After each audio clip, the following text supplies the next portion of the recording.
Halo.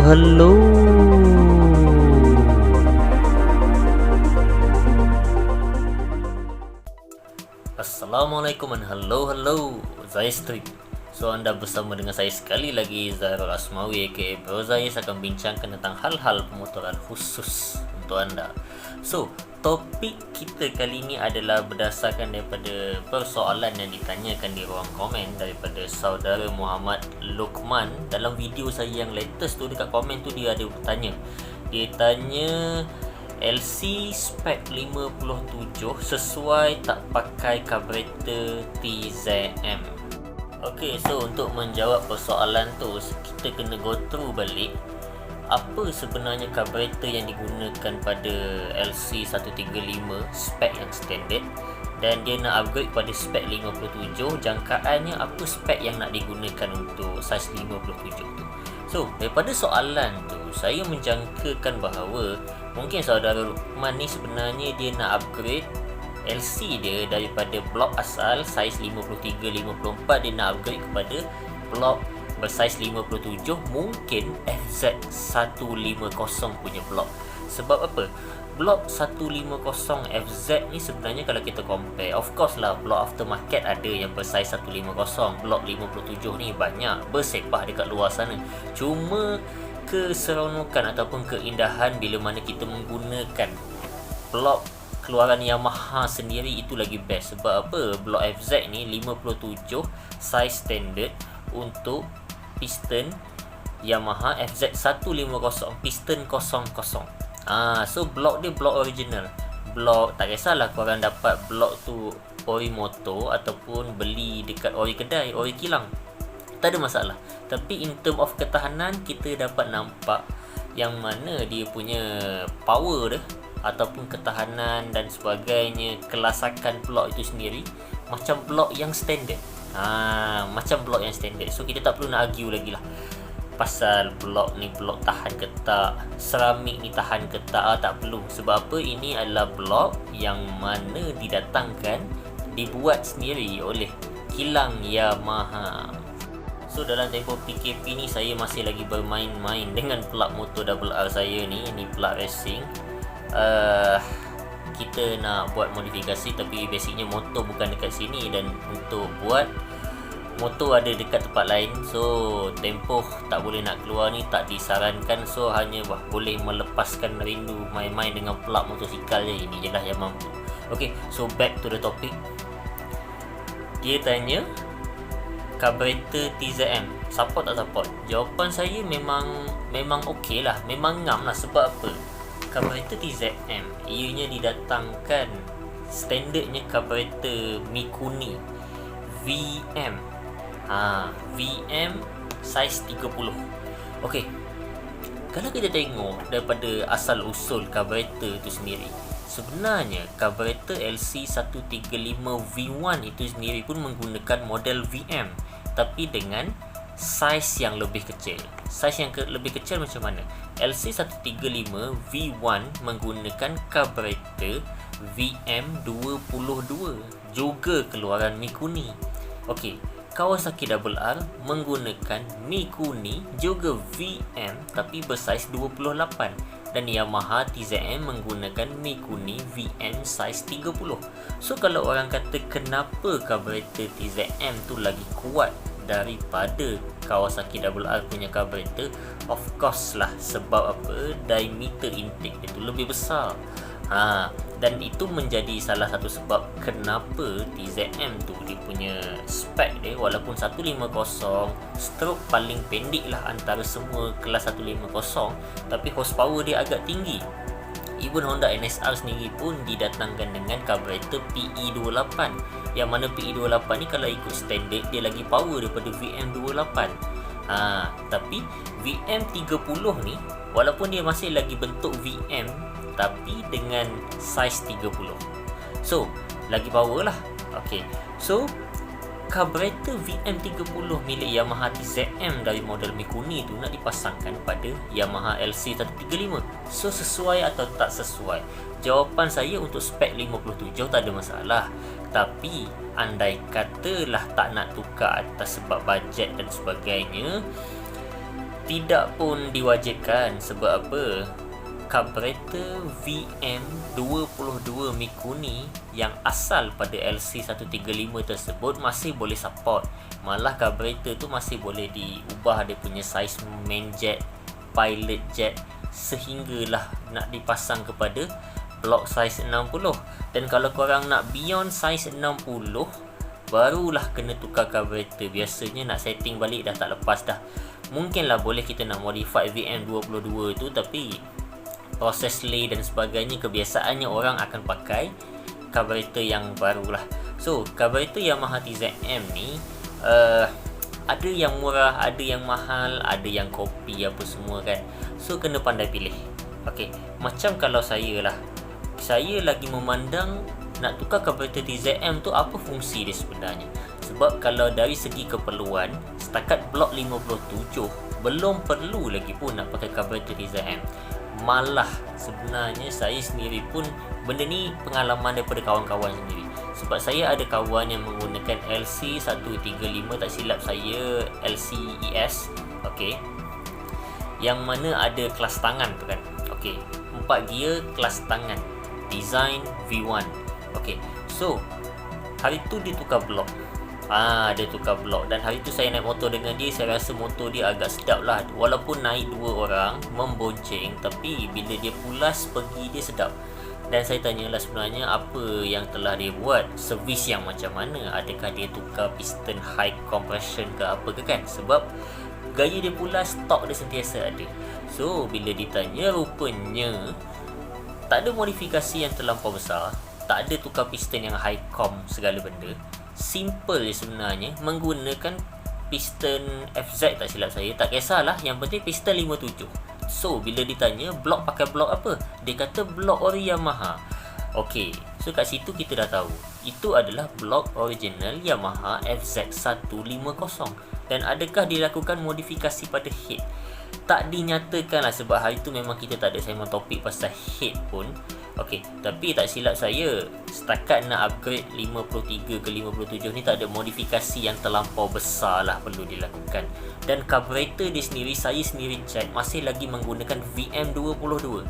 Malah telah pun ditest motosikal itu digunakan untuk perjalanan pergi dan balik kerja, dan kadang-kadang akan travel jugalah, dalam 2 bulan sekali akan travel setakat 200 km satu perjalanan, dan balik semula dalam 200 km, dalam 400 km lah pergi balik. So untuk top speed, motosikal tu boleh touch out meter 160 boleh capai. Waktu mula-mula tukar blok tu lah. Sekarang ni blok tu dah berusia lebih kurang 2 tahun setengah dekat 3 tahun. So sekarang ni dah tak boleh naik 160 dah. Dah tak boleh naik dah dalam out meter, setakat 150 lebih je. So kita faham lah sebenarnya kena setting balik lah tu. Bukan setting apa, servis balik carburetor dan sebagainya. So lepas tu okey lah. Okay, so dekat situ satu perkara. So carburetor masih lagi VM22 tanpa modifikasi, tapi of course lah dia bagi tahu lepas tukar blok tu ada setting pada bahagian carburetor. So memang ada. Sebab kalau setakat blok 57, carburetor asal VM22 memang boleh pakai. Tapi itu kalau lah motor saudara Luqman ni model-model yang menggunakan carburetor VM22. VM22 kalau saya tersalah sebut VM22. Okey, tapi macam mana kalau dia pakai LC yang V3 ke V4 ke kan? Basicnya carburetor yang dipasangkan bukan lagi carburetor VM22, tapi dipasangkan dengan carburetor bersaiz 24mm, dan saya dah lupa dia punya nama, dia punya coding tu apa. Yang pasti bukan VM22, dan carburetor tu juga bukanlah carburetor yang boleh memberikan respon yang sedap. Dia bukan macam VM22. Dan banyak pengguna LC 135 V2, V3, V4 ni, dia akan convert kepada carburetor VM22. Dan itu sebenarnya antara resepi lah macam mana LC 135 yang V2, V3, V4 yang orang kata performance tak sedap, terasa berat, bila pulas dia pergi tapi lembut sangat. Okey, sebab carburetor dia tu ada menggunakan, tak silap saya, sistem vacuum. Dia bukan pneumatic punya sistem, tapi vacuum, yang mana kau pulas lah keras macam mana sekalipun, dia punya valve tetap akan naik sangat lembut dan sangat lembut. So respon seolah-olah macam memerlukan sebuah karburator perlumbaan, takkan dapat rasa lah, tak dapat feel dia sama macam VM22. So motosikal kawan saya tu 160 memang boleh dapat, 160. So tak ada masalah lah, 160 dapat dengan spek 57. Walaupun saya tengok balik motor tu bukan setting highway pun. Sebab apa? Dengan sprocket belakang besar gedabak, sprocket depan kecil ya amat, memang bukan spek highway. Tapi boleh dapat 160 pada meter LC 135 tu. Okay, so akan ada orang argue, alah bang, LC 135 dia punya meter sangat-sangat ringan. Okay, biasa orang akan argue lah, sangat-sangat ringan. Ceritanya ringan tak ringan tu dah test ke belum? Sebab saya pernah cubalah. Speed double R saya 130 dan speed dia 130 sama, pada kelajuan yang sama. Cuma mungkin lah kan, melebihi 130 tu LC tu akan ringan lah sikit dia punya bacaan karburator pula bacaan meter. Tapi tak ada masalah lah. Sebab apa? Kalau kita tengok balik LC 135 yang standard, tak ada ubah apa-apa pun, memang nak kata laju sangat memang tak. Tapi dengan tukar blok tu, setting balik karburator, masih lagi menggunakan karburator asal VM22 pun dah jadi mantap. Okay, so persoalan asal nak tukar karburator TZM 150, okey tak? Sesuai tak? Jawapan saya sesuai je. Karburator sebenarnya, walaupun karburator yang dipasang tu bersaiz besar, tak semestinya minyak akan kuat makan. Sebab kita akan setting balik main jet dengan pilot jet, cuma akan ambil masa sikit lah untuk kita tuning tu. Sebab apa? Kalau kita pakai karburator yang biasa, kita akan ingat saiz main jet dengan pilot jet yang dia punya base, dia punya asal. So kita akan buat adjustment daripada bacaan asal. Tapi bila kita pakai karburator Yamaha TZM dekat LC 135 yang dah spek dia 57, kita tak boleh nak terus pakai main jet dengan pilot jet yang karburator TZM tu terus. Sebab mungkin bersesuaian, mungkin juga tak sesuai. Jadi nak tak nak kita kena cari satu bacaan berdasarkan pengalaman pomen tu sendiri. Yang ini kalau pomen tu banyak pengalaman, dia akan terus dapat tangkap lah, dia akan dapat budget berapa saiz main jet pilot jet, dia akan terus pasang dan dia jadikan yang itu base. Dia akan upgrade step by step, sama ada setting angin ataupun naikkan main jet ataupun naikkan pilot jet ataupun turunkan ke kan, dia akan setting daripada situ. So tak semestinya karburator besar akan mendatangkan minyak kuat, tak juga. So sebenarnya kalau tanya sesuai tak sesuai, sesuai je. Sesuai lah kalau duitnya pun tersedia. Kalau duitnya tak tersedia, cukuplah dengan cari karburator VM22 milik LC 135 V1. Setakat blok 57 membawa 60 tu masih boleh support lah. Lebih pada tu dah tak support. Okay, so saya rasa saya dah pun jawab soalan yang ini daripada saudara Muhammad Lokman ni. Okay, so sebelum saya akhiri video kali ni, saya nak bagi tahu satu perkara lah, sedikit nasihat kepada semua anda-anda yang sedang melihat, sedang menonton, bahawa saya ada juga bertanya-tanya khabar macam mana dengan orang-orang yang berada di luar bandar. Adakah dalam tempoh PKP ni diorang betul-betul tak keluar rumah ataupun masih lagi meronda-ronda pusing-pusing kampung, berbahagia seolah-olah tiada apa-apa, dan basicnya nampaknya masih lagi berpusing-pusing dan masih lagi mengharapkan unit-unit beruniform yang mengawasi. Sedangkan sebenarnya benda ni datang daripada diri kita sendiri. Kita boleh kontrol. Sebenarnya wabak ini, pandemik ni suka untuk kita hapuskan, untuk kita stopkan dia punya penyebaran kalau kita tak boleh bagi kerjasama. Orang kata susah lah. Zaman waktu kecil kita rasa kita degil, tapi rupanya bila dah besar berpuluh kali lebih degil. Sangat-sangat orang kata tak adalah tak berguna, tapi agak tidak berguna lah.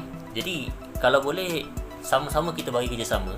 Sebab apa? Lagi lama kita tak bagi kerjasama, kita berdegil, lagi lama lah tempoh PKP ni, dan lagi lambat lah saya terpaksa menahan rindu saya untuk bertemu dengan double R saya untuk pasang spare part yang saya dah beli. So basicnya saya ada perancangan yang agak, ada 2-3 option yang saya akan buat. Tapi apa-apa hal pun kena tengok motor dulu. Kalau tak tengok motor, benda semua tak jalan. So